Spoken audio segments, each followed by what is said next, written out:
I've transferred your viral vector research to your stepsister. My father's voice echoed through my AirPods, casual as if discussing the weather forecast. She deserves it more than you. Brooke understands market dynamics. She'll know how to properly commercialize it. I stood in my home office, surrounded by research papers and gene sequencing data on multiple monitors. My knuckles turned white as I gripped my phone, staring at the latest FDA trial results that had consumed the past 5 years of my life. The breakthrough in viral vector delivery systems for gene therapy. My life's work since graduate school, and my father had just attempted to hand it over as if it were his to give. My name is Evelyn Mitchell, and at 32, I'm a biochemical researcher specializing in gene therapy delivery systems. My work could revolutionize the treatment of genetic disorders, particularly early onset Alzheimer's, the disease that took my mother.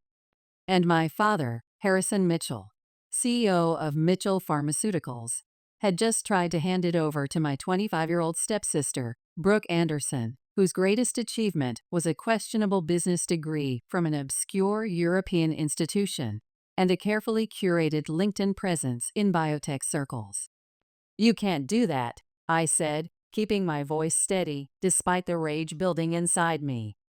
The morning sun cast long shadows across my desk, where my laptop displayed the USPTO confirmation email from 3 months ago. "The patent isn't yours to transfer." "Of course it is," he scoffed through the video call, his face pixelated but his dismissive expression clear enough. "Mitchell Pharmaceuticals funded your research. Everything you develop belongs to the company. And as CEO, I decide who handles what." He paused, adjusting his tie, a gesture I'd seen countless times before bad news. "Brooke has the business acumen you lack. She understands market penetration strategies." I glanced at my second monitor, where an email from the U.S. Patent Office sat open, confirming my independent patent application's receipt 3 months ago. What my father didn't know was that I'd seen this coming. He'd been systematically pushing me aside ever since he married Brooke's mother, Victoria, 2 years ago, gradually removing me from key projects despite my expertise in viral vector development. "Well," I said carefully, watching his reaction on the screen, "I hope Brooke enjoys trying to commercialize research she doesn't understand. Is there anything else?" His pause lasted a beat too long. He'd expected tears, protests, maybe even begging. My calm acceptance threw him off balance, his video feed freezing for a moment, as if emphasizing his confusion. That's all," he managed. "I'll have legal send over the transfer papers." "Good luck with that," I replied, ending the video call with a decisive click.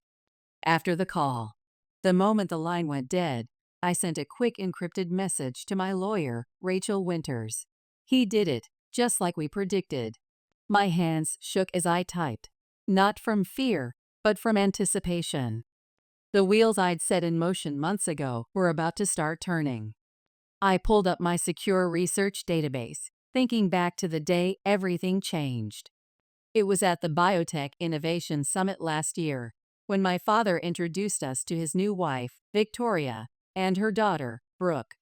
I'd just finished presenting my preliminary viral vector trial results to potential investors, and the response had been overwhelming. But instead of acknowledging my success, my father steered the conversation toward Brooke's recent graduation from her European business school. "Brooke will be joining the company as head of strategic development," he announced proudly to the room full of industry leaders. "She'll help modernize our approach to gene therapy commercialization." I watched as my years of hard work, my doctorate from Cornell, my peer-reviewed publications in leading journals, all faded into the background while Brooke became the new golden child. Her Instagram stories about revolutionizing biotech started flooding company employees' feeds. At first, I tried to collaborate with her to explain our viral vector protocols and the complexities of gene therapy delivery systems. But it quickly became clear that Brooke wasn't interested in learning. She wanted control, and her thousands of LinkedIn followers were already celebrating her as a rising star in biotech innovation. The signs were everywhere. My lab access gradually restricted, my research team quietly reassigned, my funding mysteriously reduced. Then I started noticing Brooke in meetings about my gene therapy delivery system, recording everything on her iPad, asking questions that revealed her fundamental lack of understanding of viral vectors and gene expression. That's when I contacted Rachel, an old friend from Cornell who specialized in biotechnology patent law. Document everything, she'd advised during a secured video call. Every email, every restriction, every change. And most importantly, file your own patent application independently of Mitchell Pharmaceuticals. Building the case. I worked nights and weekends, carefully documenting every aspect of my research that wasn't directly funded by company resources. The breakthrough in viral vector design had come during my own time, using my personal lab equipment, every step meticulously logged and verified by independent witnesses. Each experiment, each modification to the viral capsid structure, each successful gene delivery trial, all documented with timestamps and witnesses. My phone buzzed with a response from Rachel. Papers filed with FDA and USPTO. Your independent patent application is solid. Their transfer attempt will trigger the investigation we've been waiting for.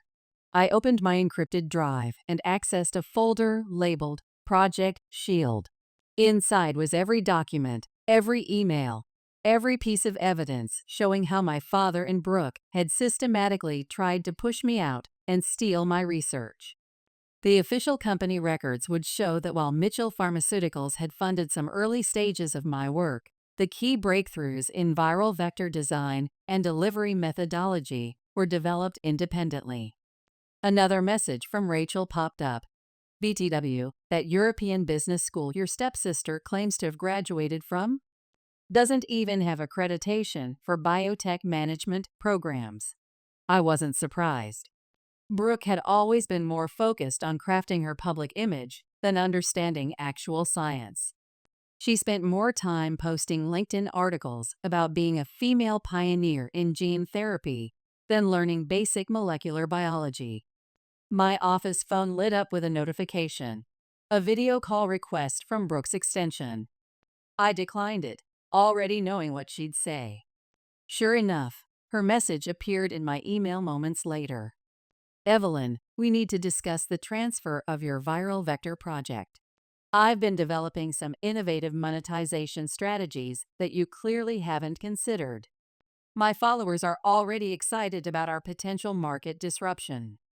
Call me a sape. I started gathering my research data, knowing the next few hours would be crucial. The patent challenge would trigger an automatic investigation into the research's origins and development. Every experiment log would be scrutinized, every methodology verified. As I backed up my files, my phone buzzed with an email from the company's legal department. The subject line read, "Urgent, intellectual property transfer documentation." I forwarded it to Rachel without opening it. Reflecting in the elevator. The elevator ride to the parking garage gave me time to reflect on how we'd gotten here. My mother had founded Mitchell Pharmaceuticals with my father 30 years ago. She was the scientific visionary, pioneering early gene therapy research. He handled the business side. When she died of early-onset Alzheimer's 5 years ago, I devoted myself to continuing her work on viral vectors, believing that together, my father and I could honor her legacy by developing treatments that could save others from her fate. But something changed in him after he met Victoria at a biotech investment conference. Suddenly, the company's scientific foundation became secondary to its market valuation. Research timelines were rushed, protocols shortened, all in the name of market efficiency. Brooke's arrival was the final straw. Suddenly, everyone had to prove their worth in terms of social media engagement and market disruption potential rather than scientific merit. As I reached my car, another video call notification lit up my phone. My father again. This time, I let it go to voicemail. He'd have plenty to say to me soon enough. But first, he needed to learn some hard truths about what he'd just tried to give away.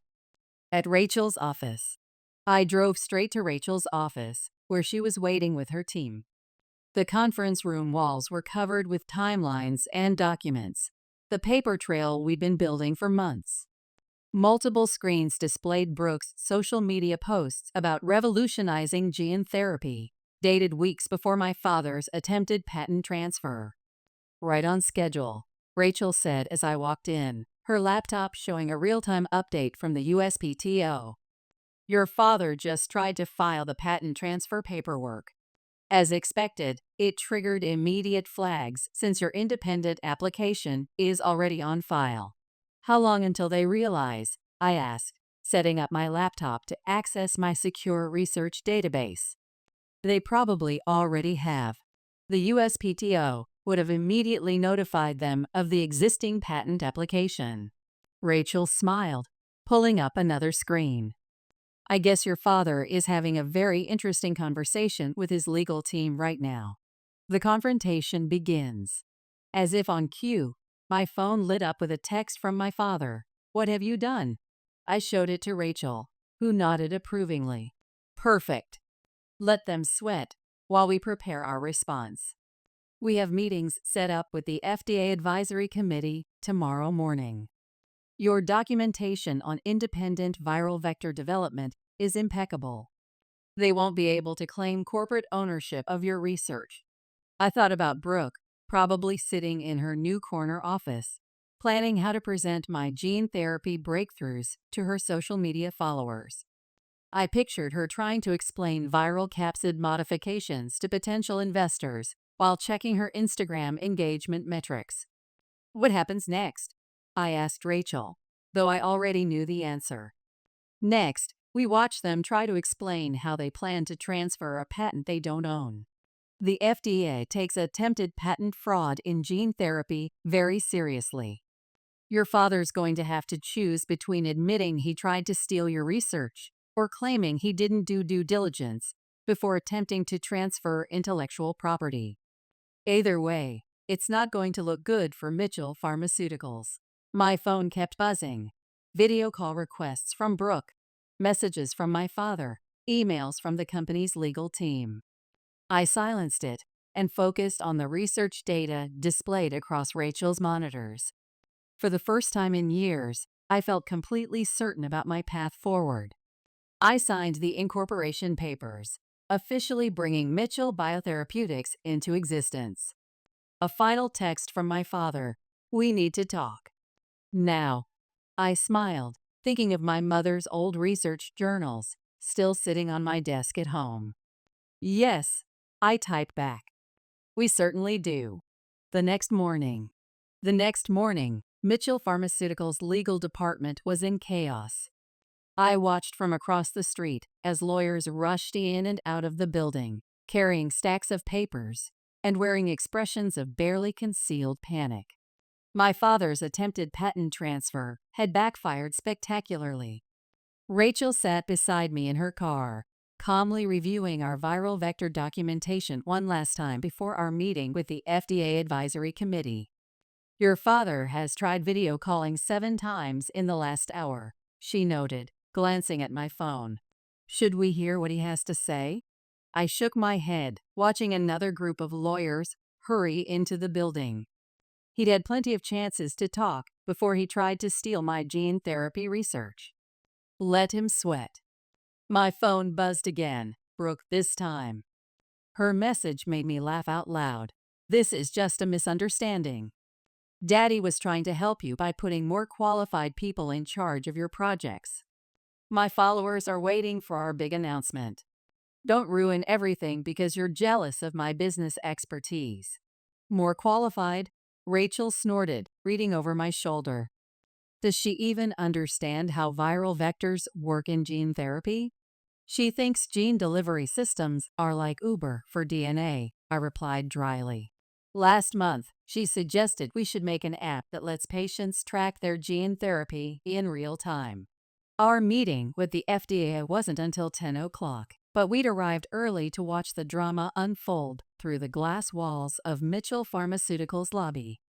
I could see people gathering in the conference room. My father, Brooke, Victoria, and what looked like half the legal team. "Ready?" Rachel asked as another call from my father lit up my phone. I nodded, gathering our files. More than ready. The confrontation. We walked into the building just as Brooke rushed for the elevator. She stopped short when she saw me, her perfectly curated composure slipping for a moment. She was wearing a lab coat over her designer dress, a costume that looked as authentic as her business degree. "Evelyn, thank God. You need to call off whatever this is.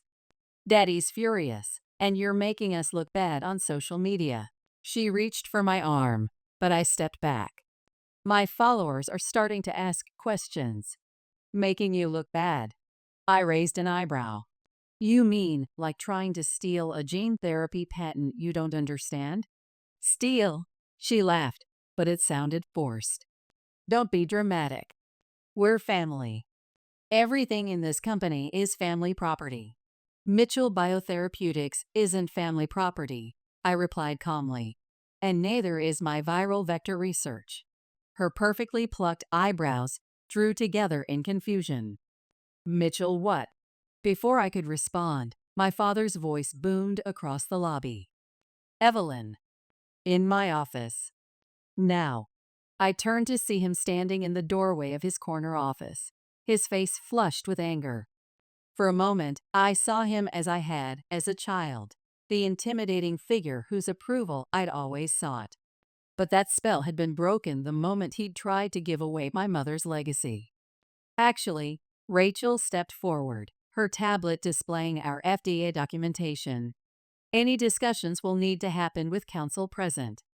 We have a meeting with the FDA Advisory Committee in 20 minutes. Shall we all convene in the main conference room?" I watched my father's face darken as he recognized Rachel. He'd met her at biotech conferences before, but I doubted he'd ever imagined she'd be standing here in this capacity. "This is a family matter," he growled. "No," I corrected him. "This is a matter of patent fraud in gene therapy research. That's a federal offense." In the conference room, the word fraud hung in the air like a toxic compound. Several employees passing through the lobby stopped to stare. Brooke's face had gone pale, her hands clutching her phone like a lifeline. "Conference room," my father snapped, turning on his heel. "Everyone."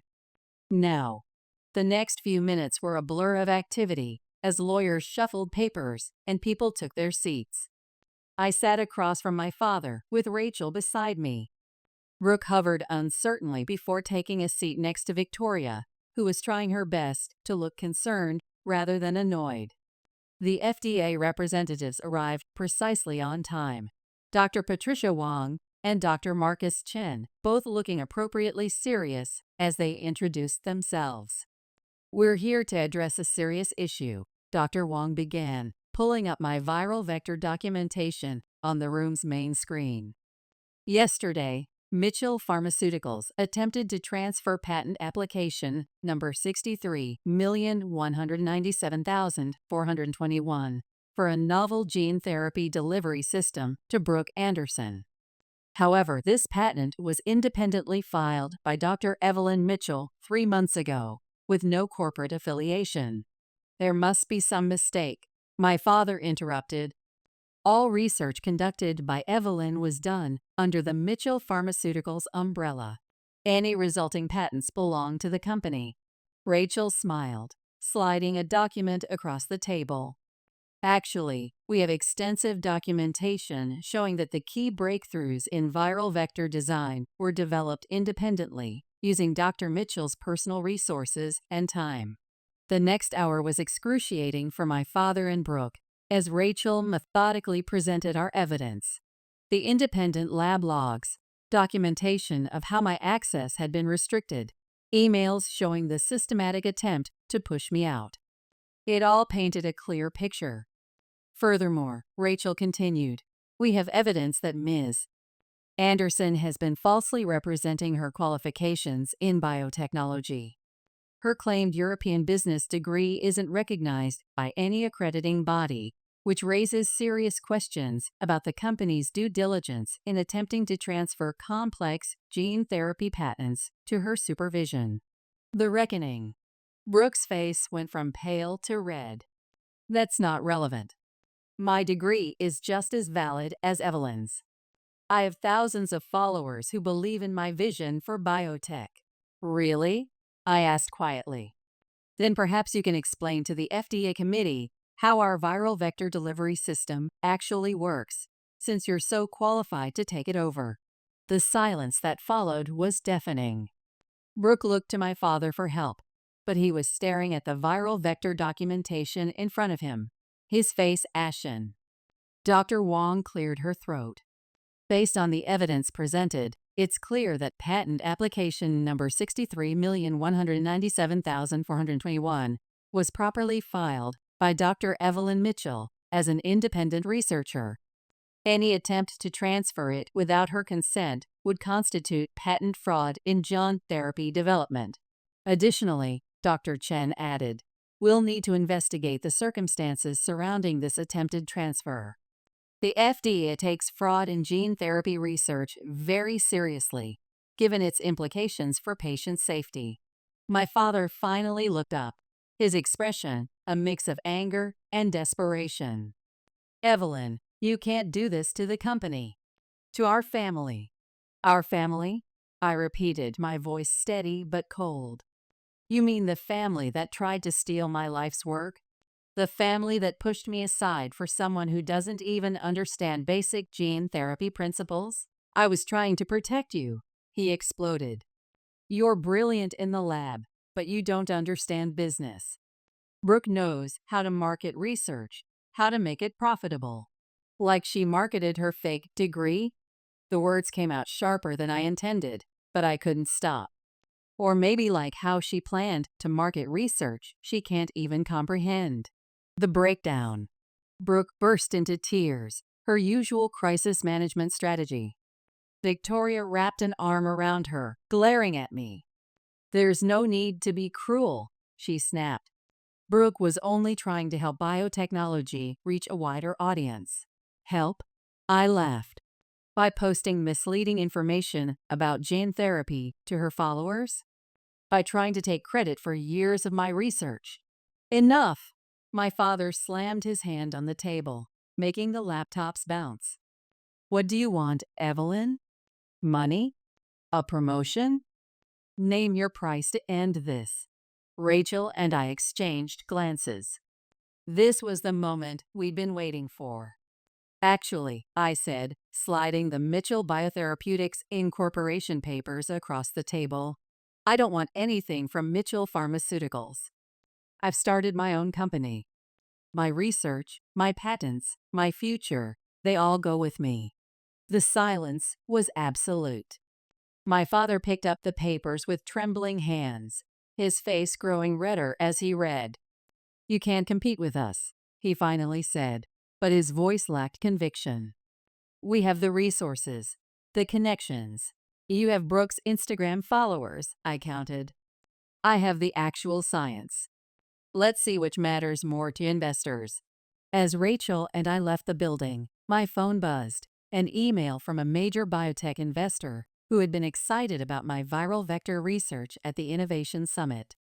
The subject line read, interested in backing Mitchell Biotherapeutics. I showed it to Rachel, who smiled knowingly. The future of gene therapy was already looking brighter than the past. Ready to change the world? She asked. More than ready, I replied, thinking of my mother's research journals waiting on my desk at home. It's time to do science that matters.